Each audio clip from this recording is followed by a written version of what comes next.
Previous class में हमने resistance के बारे में डिस्कस किया था और रेजिस्टेंस को किस तरह से डिफाइन करेंगे और रेजिस्टेंस की फिनोमिना को हम किस तरह से समझेंगे, उसके लिए हाइड्रोलिक एनालॉजी का भी हमने यूज किया था। यहाँ पर उसी का एडवांस रूप है, मतलब यहाँ पर हम डिफरेंट रेजिस्टेंस को आपस में कंबाइंड करेंगे, आपस में कनेक्ट करेंगे। इसी को हम बोलते हैं कॉम्बिनेशन ऑफ रेजिस्टेंस, और इससे क्वेश्चन जो है बहुत पूछे जाते हैं। ठीक है, इंटरमीडिएट के जो स्टूडेंट है उनके लिए भी ये काफी हेल्पफुल होने वाला है। देखिए, रेजिस्टेंस की बात करें तो रेजिस्टेंस कहां पर होगा? जहां पर करंट फ्लो होगा। करंट फ्लो कहां पर होता है? कंडक्टर में होता है। कंडक्टर क्या है? कंडक्टर एक मटेरियल है, चाहे वो कॉपर का मटेरियल होगा, चाहे वो एल्युमिनियम का मटेरियल होगा या नाइक्रोम का मटेरियल होगा, कोई भी कंडक्टिंग मटेरियल हो सकता है। तो सपोज करिए ये कोई वायर है, this is the wire number 1 and this is wire number 2। ठीक है, इनको आपस में कनेक्ट करना है। अगर 2 वायर्स को हमें कनेक्ट करना हो तो हम कैसे कनेक्ट करेंगे? देखिए, सपोज करिए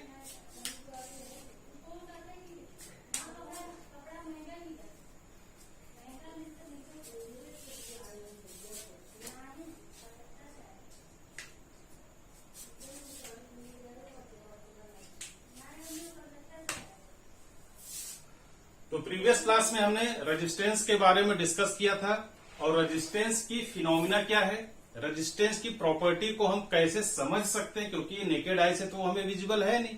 उसके लिए हमने हाइड्रोलिक एनालॉजी का एग्जांपल भी लिया था। अब जो है उसी का एडवांस रूप हम यहां पर पढ़ेंगे, जिसका नाम है कॉम्बिनेशन ऑफ रेजिस्टेंस। कॉम्बिनेशन का मतलब होता है कनेक्शंस, 2 या मोर देन 2 वायर्स को या 2 या मोर देन 2 रजिस्टर्स को आपस में हमें किस तरह से कनेक्ट करना है, उसी का पूरा यहाँ पर कॉन्सेप्ट हम समझने वाले हैं। ठीक है, जो भी स्टूडेंट इंटर में है उनके लिए भी ये टॉपिक काफी इंपॉर्टेंट होने वाला है। जो जेईई और मेंस के एग्जाम या नीट के एग्जाम की प्रिपरेशन कर रहे हैं उनके लिए भी ये काफी हेल्पफुल होने वाला है। इससे क्वेश्चन कंपलसरी है, आते ही आते हैं। ठीक है, तो यहाँ पर रेजिस्टेंस की बात करें तो रेजिस्टेंस क्या होता है? जहां पर करंट फ्लो होगा। रेजिस्टेंस कहां पर होगा? जहां पर करंट फ्लो होगा। करंट कहां पर फ्लो होगा? जहां पर कंडक्टिंग मटेरियल होगा। कंडक्टिंग मटेरियल की अगर हम बात करें तो कॉपर का वायर, नाइक्रोम का वायर या एल्यूमिनियम का वायर, कोई भी ऐसा मटेरियल जहां से इलेक्ट्रिकल एनर्जी या इलेक्ट्रिक करंट फ्लो हो, उसको हम बोलते हैं कंडक्टिंग मटेरियल। तो सपोज करिए this is the wire number 1 and this one is wire number 2। 2 different wire को आपस में कनेक्ट करना है। ठीक है, कैसे कनेक्ट करेंगे? या तो हम स्ट्रेट वायर, हमने इसको भी लिया और इसको भी हमने स्ट्रेट वायर लिया, ये जंक्शन पॉइंट है। ये जो डॉट हमने लगाया ये क्या है? Junction point. ये वायर नंबर 1 और ये क्या है? Wire number 2। ठीक है, फर्स्ट मेथड तो ये है। सेकेंड मेथड क्या है? फर्स्ट वायर को हमने इस तरह से रखा, सेकेंड वायर को हमने इस तरह से रख दिया परपेंडिकुलर, और ये आपका जंक्शन पॉइंट है। इसका अदर मेथड क्या होगा? हम इसको किसी एंगल से भी रख सकते हैं। ये वायर नंबर 1 एंड ये वायर नंबर 2। जरूरी नहीं है हम इसी एंगल पर रखें, हम किसी भी एंगल पर रख सकते हैं। यहां पर वायर नंबर 1, वायर नंबर 2, या हम इसको वर्टिकल इस तरह से भी कनेक्ट कर सकते हैं, वायर नंबर 1, वायर नंबर 2। ठीक है, तो यहां पर अगर देखा जाए तो या तो हम इनको स्ट्रेट कनेक्ट कर सकते हैं या तो किसी एंगल पर कनेक्ट कर सकते हैं। ये एंगल के डिफरेंट सिचुएशंस हैं। सिचुएशन नंबर 1, 2, 3, 4, 5, 6, कितने भी आप उसको सिचुएशन क्रिएट कर सकते हैं। तो इस तरह का जहां भी कनेक्शन होगा, इस तरह का जहां कनेक्शन होगा, इसको हम बोलते हैं सीरीज कनेक्शन या सीरीज कॉम्बिनेशन ऑफ रेजिस्टेंसेस। ठीक है, और ये जो डिफरेंट फिनोमिना है, डिफरेंट टाइप के जो पोजीशंस हैं, इनको हम बोलते हैं पैरेलल कॉम्बिनेशंस। ठीक है, तो सीरीज कॉम्बिनेशन इस तरह से होगा और पैरेलल कॉम्बिनेशन इस तरह से होगा। सपोज करिए 2 डिफरेंट वायर्स है। ठीक है, आप इस तरह से इनको कनेक्ट कर सकते हैं, जो कि हमने यहां पर शो किया हुआ है। इस तरह से कनेक्ट कर सकते हैं, परपेंडिकुलर भी इसको रख सकते हैं, किसी भी एंगल पर इसको कनेक्ट कर सकते हैं। तो इनका क्या होगा? जंक्शन पॉइंट होगा। उस जंक्शन पॉइंट को हमने यहां पर डॉट से रिप्रेजेंट किया हुआ है। ठीक है, ओके। अब देखिए, यहां पर कॉम्बिनेशन की बात करें तो यहां पर सबसे पहले हमें ओम्स लॉ को रिव्यू करना पड़ेगा। ओम्स लॉ के बारे में सिर्फ हमें यहाँ पर उनके कॉन्सेप्ट को समझना है, उनका फार्मूला यहाँ पर यूज होगा। इसलिए सबसे पहले हम ओम्स लॉ का ब्रीफ समरी यहाँ पर समझने की कोशिश करते हैं। ओम्स लॉ डिटेल में हम नेक्स्ट टॉपिक में स्टडी करेंगे, ठीक है। तो ओम्स लॉ के अकॉर्डिंग उन्होंने ओम्स लॉ, तो ओम्स लॉ क्या है, ओम साइंटिस्ट का नाम है। उन्होंने वोल्टेज, करंट और रेजिस्टेंस, वोल्टेज, करंट और रेजिस्टेंस, इनके बीच में एक रिलेशनशिप स्टेब्लिश किया था प्रैक्टिकल एग्जांपल के बेस पर। और वो जो इक्वेशन है V equal to I R, बहुत फेमस इक्वेशन है, हर जगह आपको ये यूज होने वाला है, ठीक है। इसी को अगर हमें करंट फाइंड आउट करना है तो करंट क्या होगा, V divided by R, V for voltage, R for resistance, I for current. इसी को अगर हमें रेजिस्टेंस कैलकुलेट करना है तो R इक्वल टू क्या हो जाएगा, V डिवाइडेड बाई I, ठीक है। और वोल्टेज कैलकुलेट करना है तो V equal to I multiplied by R। तो जो बेसिक फॉर्मूला है वो फॉर्मूला ये है, V equal to I into R। यहां पर अगर I कांस्टेंट होगा, अगर I कांस्टेंट है, if I equal to constant, तो क्या होगा, V R के डायरेक्टली प्रोपोर्शनल होगा, then V directly proportional to R। इसका मतलब क्या हुआ, रेजिस्टेंस की वैल्यू अगर इंक्रीज होगी तो वोल्टेज की वैल्यू भी इंक्रीज होगी, अगर रेजिस्टेंस की वैल्यू डिक्रीज होगी तो वोल्टेज की वैल्यू भी डिक्रीज होगी, ठीक है। अगर इस इक्वेशन को देखें, इक्वेशन नंबर 2 को, सपोज करिए यहां पर हमने वोल्टेज कांस्टेंट कर दिया, if voltage equal to constant, अगर वोल्टेज कांस्टेंट है तो R और I का क्या रिलेशन है, R inversely proportional to 1/I, ठीक है। इसका मतलब क्या हुआ, अगर रेजिस्टेंस की वैल्यू इंक्रीज हो रही है, ज्यादा है, तो करंट की वैल्यू डिक्रीज होगी, और इसका जस्ट अपोजिट, अगर रेजिस्टेंस की वैल्यू डिक्रीज है तो करंट की वैल्यू क्या होगी, इंक्रीज होगी, ठीक है। ये आपका जनरल क्वेश्चन है, इससे पूछे जाते हैं, और ओम्स लॉ का ये ब्रीफ समरी है। बस यही आपको यहां पर कॉम्बिनेशन में यूज होने वाला है। देखिए कैसे, सबसे पहले रेजिस्टेंस की बात करें तो हाइड्रोलिक एनालॉगी, ये यहां भी आपको यूज करना है। हाइड्रोलिक एनालॉगी आपको याद होगा, हमने एक टैंक किस तरह से ड्रॉ किया था, यहां पर एक टैंक था और यहां से टैंक के बॉटम से हमने एक पाइपलाइन कनेक्ट की थी, और वो पाइपलाइन क्या थी, यहां पर इसका डायामीटर चेंज था, इस तरह से कुछ था, फिर यहां से इंक्रीज कर दिया, फिर इस तरह से था, ठीक है ना। अब यहां पर हमने ये बात की कि जहां भी डायामीटर चेंज होगा, यहां पर दिस इज पोजीशन नंबर 1, और यहां पर this is the position number 2, यहां पर क्रॉस सेक्शन एरिया, डायामीटर का मतलब क्रॉस सेक्शन एरिया, यहां पर एरिया चेंज हो रहा है, मतलब यहां पर रेजिस्टेंस क्रिएट होगा, ठीक है। अगर यहां पर रेजिस्टेंस को हम किस तरह से रिप्रेजेंट करते हैं, सिंगल लाइन से, और यहां पर ये जिगजैग लाइन रिप्रेजेंट करते हैं। अगर यहां पर एक जगह क्रॉस सेक्शन एरिया चेंज हो रहा है तो हम यहां पर एक रेजिस्टेंस शो करेंगे। अगर सपोज देखिए यहां पर एक ही जगह इस लोकेशन पर एरिया चेंज हो रहा है, अगर सपोज करिए यहां पर फिर से ये वायर का डाया हमने यहां पर रिड्यूस कर दिया, वायर का मतलब पाइप, यहां पर ये पाइप है, यहां पर भी हमने क्रॉस सेक्शन एरिया चेंज किया, तो मतलब एक रेजिस्टेंस हमें यहां भी लगाना पड़ेगा, और इसको हमने किससे कनेक्ट कर दिया, बैटरी या सेल से, बैटरी या सेल से हम इसको कनेक्ट कर सकते हैं, इस तरह से, ये होगा प्लस, ये होगा माइनस। यहां पर रेजिस्टेंस है, this is the R1 and this one is R2। इतनी बात समझ में आ गई। यहां पर वाटर होता है और वाटर का फ्लो होगा, वाटर का जो फ्लो है F, वो किसके इक्विवेलेंट है, करंट के। ये भी हमने बात की थी, जो स्टूडेंट फर्स्ट टाइम ये लेक्चर देख रहे हो, प्रीवियस लेक्चर देखेंगे तो ये चीजें समझ में आ जाएंगी। वाटर का फ्लो करंट के फ्लो के इक्विवेलेंट होता है। इसका मतलब अगर वाटर फ्लो की बात करें, और फ्लो को हम नॉर्मली कैपिटल Q से रिप्रेजेंट करते हैं, वाटर फ्लो को हम कैपिटल Q से रिप्रेजेंट करते हैं। Q मतलब डिस्चार्ज, और फ्लो मतलब, सॉरी, यहां पर Q जो है वो डिस्चार्ज होता है, यहां पर ये डिस्चार्ज, और इसको कैपिटल Q से रिप्रेजेंट किया, और यहां पर जो वाटर फ्लो हो रहा है इस डायरेक्शन में, ये जो एरो हमने दिखाया, इसको हम कैपिटल F से रिप्रेजेंट करते हैं। फ्लो का मतलब वाटर में जो वेलोसिटी होती है उसको फ्लो कहते हैं, और डिस्चार्ज का मतलब जितना हम आउटपुट लेते हैं या जितना हम आउटलेट लेते हैं उसी को हम क्या बोलते हैं, डिस्चार्ज। फ्लो करंट के इक्विवेलेंट है। अगर इसको ध्यान से देखें तो यहां से यहां तक पाइप तो एक ही है, सिंगल पाइप है। सिंगल पाइप का मतलब ये वायर भी यहां से यहां तक सिंगल है, इस पॉइंट से इस पॉइंट तक सिंगल वायर है। यहां पर 2 पोजीशन पर हमने क्रॉस सेक्शन एरिया चेंज किया है, तो फर्स्ट सेक्शन ये है, सेकंड सेक्शन ये है। ये R1 इसके इक्विवेलेंट होगा और ये R2 यहाँ के इक्विवेलेंट होगा, जहां भी क्रॉस सेक्शन एरिया चेंज हो रहा है। ऐसे ही यहाँ पर डिफरेंट और भी मान लीजिए क्रॉस सेक्शन एरिया चेंज हो रहा है, तो यहाँ पर R1, R2, R3, R4 ऐसे हम इसको कनेक्ट कर सकते हैं। इतनी बात समझ में आई? ओके।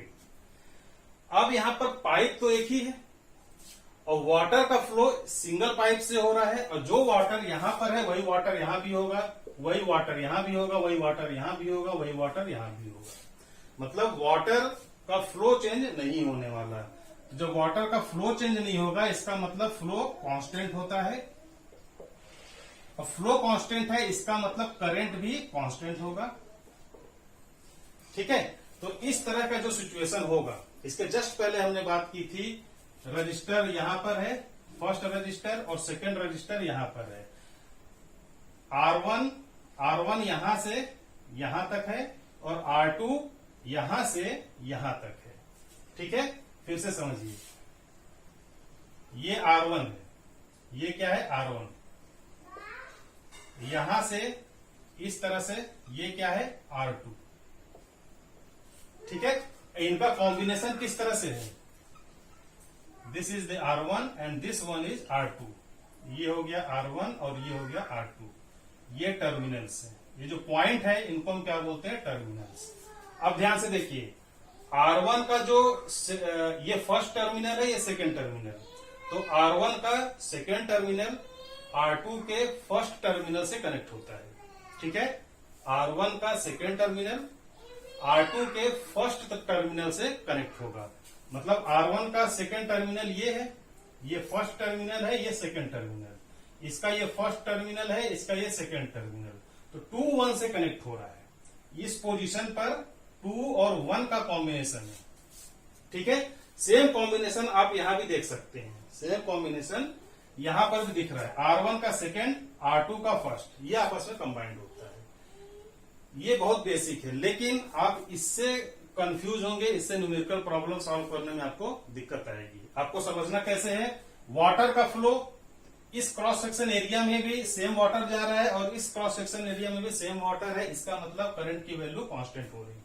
ठीक है, तो जब करंट की वैल्यू कांस्टेंट है, तो करंट की वैल्यू अगर कांस्टेंट होगी तो ओम्स लॉ के according V is equal to क्या होता है, ओम्स लॉ के according V is equal to IR। अभी जस्ट हमने बात की, अभी यहां पर इस सिचुएशन में क्या है, I is equal to constant, और इस तरह के जो कॉम्बिनेशन होते हैं इसको क्या बोलते हैं, सीरीज कॉम्बिनेशन। सीरीज कॉम्बिनेशन, ठीक है, ये जो कॉम्बिनेशन आपको दिख रहा है इसको हम सीरीज कॉम्बिनेशन बोलते हैं, जहां पर वाटर का फ्लो सेम हो। मतलब अगर करंट की वैल्यू डिफरेंट रजिस्टर में सेम होती है तो उस तरह के कॉम्बिनेशन को हम सीरीज कॉम्बिनेशन कहते हैं। वैसे भी आप देख सकते हैं, ये सेल है या बैटरी है, बैटरी से प्लस से माइनस की तरफ करंट फ्लो होता है, ये आपका करंट फ्लो की डायरेक्शन है। अब देखिए, जो करंट इस वायर से फ्लो हो रहा है वही करंट इस R1 में जाएगा और वही करंट इस तरह से होते हुए इस R2 में जाएगा। मतलब यहां पर I है तो यहां पर भी I होगा और यहां पर भी I होगा, करंट की वैल्यू सेम है। तो इस तरह के कॉम्बिनेशन को हम क्या बोलते हैं, सीरीज कॉम्बिनेशन। लेकिन अगर इस तरह से हमने कनेक्ट कर दिया, फिर इस तरह से कनेक्ट कर दिया और एक रजिस्टर हमने इस तरह से कनेक्ट कर दिया, ठीक है,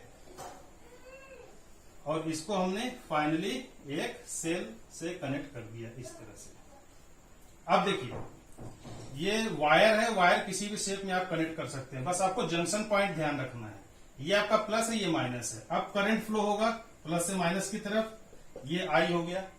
अब ये I यहां पर जाएगा तो यहां भी I होगा।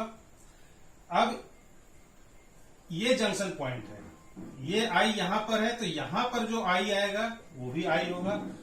इस जंक्शन पॉइंट से 2 ब्रांचेस निकल रहे हैं, this is branch number 1 and this one is branch number 2। मतलब यहां पर करंट की वैल्यू अलग होगी I1 और यहां पर करंट की वैल्यू I2 होगी।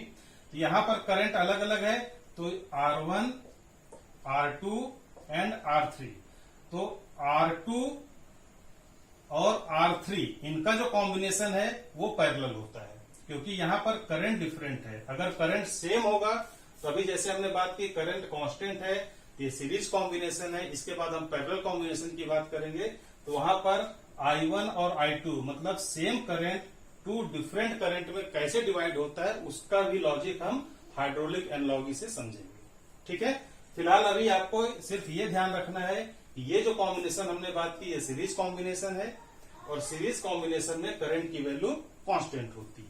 ठीक है, तो सीरीज कॉम्बिनेशन में करंट को हमने कांस्टेंट किया, तो ओम्स लॉ के अकॉर्डिंग अगर करंट कांस्टेंट है तो V inversely proportional V is directly proportional to R। मतलब वोल्टेज जो है वो रेजिस्टेंस के डायरेक्टली प्रोपोर्शनल होगा। और रेजिस्टेंस क्या है, यहां पर डिफरेंट डिफरेंट है, रेजिस्टेंस कांस्टेंट तो है नहीं, इसलिए यहां पर वोल्टेज की वैल्यू जो होगी V=V1 प्लस V2 होगी। वोल्टेज की वैल्यू क्या होगी, V1 प्लस V2। रजिस्टर यहां पर है, इसके क्रॉस जो वोल्टेज होगा वो V1 होगा। R1 के क्रॉस जो वोल्टेज होता है इस तरह से हम इसको रिप्रेजेंट करते हैं और इसका टर्मिनल यहां पर होगा। ठीक है, ये इसका वोल्टेज V1 होगा और R2 के क्रॉस यहां पर इस तरह से वोल्टेज हम कनेक्ट करेंगे, तो इसको हमने V2 से रिप्रेजेंट किया। तो वोल्टेज और यहां से फाइनल वोल्टेज V, वोल्टेज कहां से जनरेट होगा, वोल्टेज हमेशा पावर या एनर्जी सोर्स से जनरेट होता है और एनर्जी सोर्स क्या है, दिस बैटरी। ठीक है, तो बैटरी के थ्रू V वोल्टेज जनरेट हुआ, R1 के क्रॉस V1 और R2 के क्रॉस V2 हमने कैलकुलेट किया, या यहां पर V1 और V2 क्या है, वोल्ट मीटर है। वोल्ट मीटर वोल्टेज मेजरमेंट का एक डिवाइस है। जिस तरह से हमने अमीटर की बात की, करंट मेजरमेंट डिवाइस है, वैसे वोल्ट मीटर वोल्टेज को मेजर करता है। ठीक है, यहां पर V1 और V2, तो V1 और V2 की वैल्यू डिफरेंट होगी और उनका जो फाइनल वोल्टेज होगा यहां से ट्रेवल करते हुए प्लस से ट्रेवल करते हुए माइनस में जो वोल्टेज आएगा वो V=V1 प्लस V2 होगा। इतनी बात समझ में आ गई। तो सीरीज कॉम्बिनेशन में आपको याद रखना है करंट कांस्टेंट होता है और वोल्टेज V=V1 प्लस V2 होगा। अब देखिए, हम यहां पर रजिस्टर की बात कर रहे हैं और यहां पर रजिस्टर तो कहीं आया नहीं, वोल्टेज आया। अब वोल्टेज को हमें क्या है, सिंपली रजिस्टर में कन्वर्ट करना है। बहुत आसान है, कर सकते हैं, क्योंकि एक ही फॉर्मूला है, वो क्या है, Ohm's law.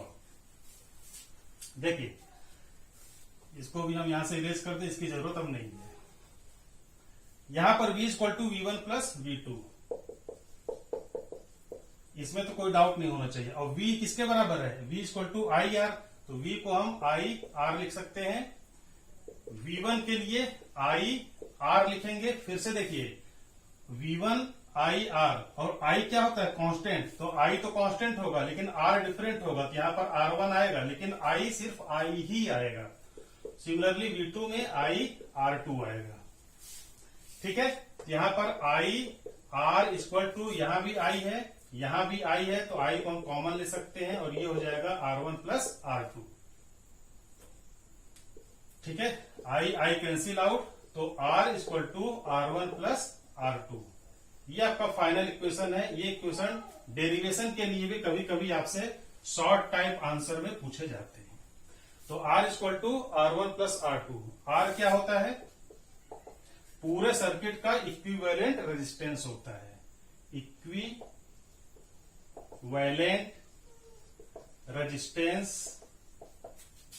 Resistance of whole circuit.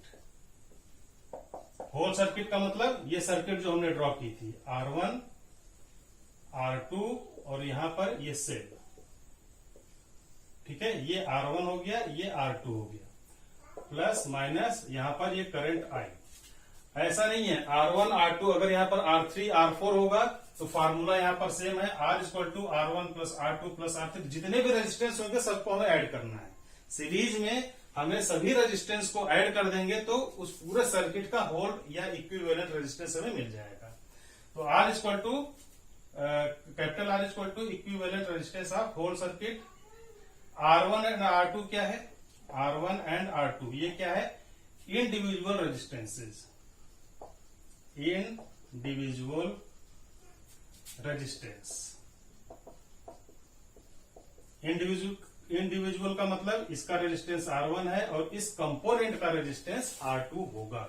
ये R1 एंड R2 ये जो हमने दिखाया है ये आपका सपोज करिए लाइट बल्ब है और ये आपका फैन है, ये आपका एज्यूम कर सकते हैं वॉशिंग मशीन है, ये आपका मिक्सर है।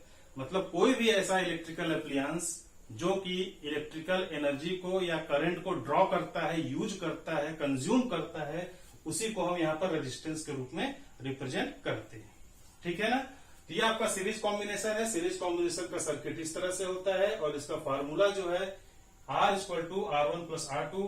कई बार आपको इस इक्वेशन को भी यूज करना पड़ सकता है, कई बार आपको इस इक्वेशन को भी यूज करना पड़ सकता है, इसलिए जो डेरिवेशन का प्रोसेस है वो आपको याद होना चाहिए। ठीक है, ओके। फॉर्मूला के बाद अगर हम डेली लाइफ के एग्जाम्पल की बात करें, एग्जाम्पल या यूज, इसका एग्जाम्पल कहां पर है? तो string of light, string of light. String of light का मतलब आपने फेस्टिवल में देखा होगा, चाहे दीपावली का फेस्टिवल हो, चाहे क्रिसमस का फेस्टिवल हो, वहां पर लाइटिंग की जाती है डेकोरेशन के लिए। उस लाइटिंग को नॉर्मली हिंदी में उसको झालर कहते हैं। ठीक है, तो स्ट्रिंग ऑफ लाइट उसी को बोलते हैं। वहां पर आपने देखा होगा कि इस तरह से कॉम्बिनेशन ऑफ बल्ब कनेक्ट होते हैं, 1000 ऑफ बल्ब्स कनेक्ट होंगे। और वहां पर आपने ये भी देखा होगा कि किसी भी एक बल्ब में, सपोज करिए यहाँ पर बल्ब नंबर 1, 2, 3, 4, 5, 6, 7 बल्ब का कॉम्बिनेशन है। अगर कोई वन बल्ब, मान लीजिए ये बल्ब नंबर 1 फ्यूज हो गया, अगर बल्ब नंबर 1 फ्यूज हो गया, ये पूरी जो स्ट्रिंग है, पूरी स्ट्रिंग फ्यूज हो जाती है। मतलब एक भी बल्ब जो है, चाहे वो 3 हो, 4 हो, 5 हो, कोई भी बल्ब आपको ग्लो नहीं करेगा। इसका कारण क्या है? इसका जो रीजन है कि जो करंट का फ्लो है, यहां पर जो करंट फ्लो हो रहा है आई, वही करंट बल्ब नंबर 1 में फ्लो हो रहा है, वही करंट आपका बल्ब नंबर 2 में है, सेम करंट 3 में है, सेम करंट 4, 5, 6, 7 में भी। तो जब करंट की वैल्यू सेम है, तो जब देखिए बल्ब 1 ग्लो कर रहा था, यहां से जब करंट ट्रांसफर हुई 2 में, तो 2 तो फ्यूज है, 2 फ्यूज है, तो इसका मतलब करंट 2 से 3 में ट्रांसफर नहीं हुआ। तो 2 से 3 में ट्रांसफर नहीं हुआ तो 3, 4, 5 जितने भी बल्ब है वो फ्यूज हो जाएंगे। ठीक है, तो इसका जो प्रैक्टिकल एग्जांपल है ये है सीरीज कॉम्बिनेशन का, string of light during the decoration of the Deepawali festival या क्रिसमस फेस्टिवल या किसी भी फेस्टिवल का आप एग्जांपल दे सकते हैं। तो स्ट्रिंग ऑफ लाइट आपका इसका एग्जांपल है। आपसे पूछा जाता है कई बार बोर्ड एग्जाम में, वाइवा में पूछा जाता है कि इसका एग्जांपल क्या है, तो आपको ये एग्जांपल देना पड़ेगा।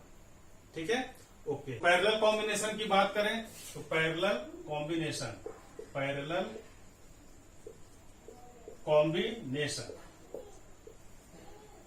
पैरेलल कॉम्बिनेशन में सपोज करिए सिंगल पाइप है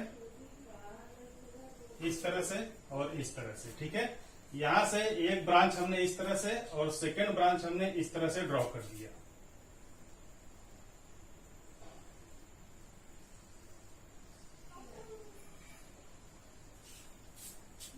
सिंगल पाइप है, यहां से वाटर का फ्लो हो रहा है Q, यहां पर जो होगा वो Q1 होगा और यहां से जो होगा वो Q2 होगा। ठीक है, सिंगल पाइप है, पाइप यहां से सपोज करिए टैंक से या रिवर से कनेक्टेड है, Q वाटर यहां से डिस्चार्ज हो रहा है। अगर यहां पर आपको वाटर चाहिए तो Q1 आएगा और यहां पर Q2 आएगा। डिफरेंट डिस्चार्ज आप यहां से ले सकते हैं, लेकिन इसके प्रीवियस वाले कॉम्बिनेशन में हम सिर्फ और सिर्फ सिंगल डिस्चार्ज लेते थे, क्योंकि वहां पर पाइप क्या है, सिंगल है। अब देखिए यहां पर टोटल, अगर पाइप की टोटल वाटर की बात करें तो Q equal to Q1 plus Q2 होगा। टोटल अमाउंट ऑफ वाटर कितना है, Q1 और Q2, और ये Q1 और Q2 किसके बराबर है, Q के बराबर है। तो Q equal to Q1 plus Q2, this is the equation number 1। और क्यू क्या होता है, फ्लो या डिस्चार्ज। क्यू को हम क्या बोलते हैं, फ्लो या डिस्चार्ज। इसका मतलब फ्लो या डिस्चार्ज सेम है, फ्लो या डिस्चार्ज अलग अलग है। फ्लो और डिस्चार्ज अलग है, इसका मतलब यहां पर वोल्टेज की वैल्यू क्या होगी, कांस्टेंट होगी। वोल्टेज की वैल्यू कांस्टेंट होगी, क्यों, वो भी हम देखते हैं। देखिए क्यू और फ्लो दोनों सेम है और दोनों करंट के इक्विवेलेंट है। इतनी बात समझ में आई। ओम्स लॉ के according V equal to IR, ठीक है। यहां पर I की वैल्यू डिफरेंट है क्योंकि यहां पर Q की वैल्यू डिफरेंट है, तो I तो कांस्टेंट नहीं हो सकता। यहां पर हम लिखेंगे I not constant, I not equal to constant. कोई ना कोई वैल्यू होगी, 1 एम्पियर होगी, 2 एम्पियर होगी, 3 एम्पियर होगी, तो I कांस्टेंट नहीं है। रेजिस्टेंस यहां पर आप देख सकते हैं, रेजिस्टेंस की वैल्यू क्रॉस सेक्शन एरिया पर डिपेंड करती है। जहां भी क्रॉस सेक्शन एरिया चेंज होगा वहां पर रेजिस्टेंस आएगा। क्रॉस सेक्शन एरिया चेंजिंग के लिए आपका ये जंक्शन पॉइंट है। यहां पर क्रॉस सेक्शन एरिया अलग है, यहां पर अलग है। इसका मतलब रेजिस्टेंस यहां पर अलग होगा और यहां पर रेजिस्टेंस अलग होगा, ठीक है। रेजिस्टेंस को हम फ्रिक्शन से भी हम कंपेयर करते हैं। रेजिस्टेंस को हम किससे कंपेयर करते हैं, फ्रिक्शन से, ठीक है। इसका मतलब फ्रिक्शन इस पाइप में अलग है और इस पाइप में फ्रिक्शन अलग होगा, यानी रेजिस्टेंस यहां पर अलग है तो यहां भी रेजिस्टेंस अलग होगा। कहने का मतलब क्या हुआ, रेजिस्टेंस भी not equal to constant, resistance भी कांस्टेंट नहीं हो सकती। तो जब करंट भी कांस्टेंट नहीं है मतलब वेरिएबल है, रेजिस्टेंस भी कांस्टेंट नहीं है, इसका मतलब वोल्टेज क्या होगा, कांस्टेंट होगा। कोई न कोई वैल्यू तो कांस्टेंट होगी। कभी भी आप किसी भी इक्वेशन में हर चीज कांस्टेंट है तो इक्वेशन पॉसिबल है ही नहीं। या तो एक कांस्टेंट होगा, दूसरा वेरिएबल होगा, है ना। तो किसी भी इक्वेशन में टू टाइप के वेरिएबल्स होते हैं, टू टाइप की क्वांटिटीज होती है। फर्स्ट वेरिएबल क्वांटिटी और सेकंड क्या, फिक्स क्वांटिटी। तो I और R यहां पर वेरिएबल क्वांटिटी है क्योंकि ये फिक्स नहीं है। तो वोल्टेज क्या है, ये जरूर से जरूर इसको कंपलसरी है, इसको फिक्स होना ही पड़ेगा। तो इसका मतलब पैरेलल कॉम्बिनेशन में वोल्टेज क्या होता है, कांस्टेंट होता है। इतनी बात समझ में आ गई। तो वोल्टेज कांस्टेंट है लेकिन करंट की value I equal to I1 plus I2 है, I1 प्लस I2 है, ठीक है। क्योंकि Q, F और I, Q फ्लो है और फ्लो ही क्या है, करंट है। और इस इक्वेशन से इसको कंपेयर करें तो Q को हम I लिखा हमने, Q1 को I2, Q2 को Q1 को I1 और Q2 को I2, ठीक है। फिर से Ohm's law V equal to IR। हमें इसको रेजिस्टेंस के रूप में कन्वर्ट करना है क्योंकि कॉम्बिनेशन किसका है, रेजिस्टेंस का है। तो रेजिस्टेंस क्या होगा, यहां पर I को हमें रिप्लेस करना है, तो I equal to V divided by R।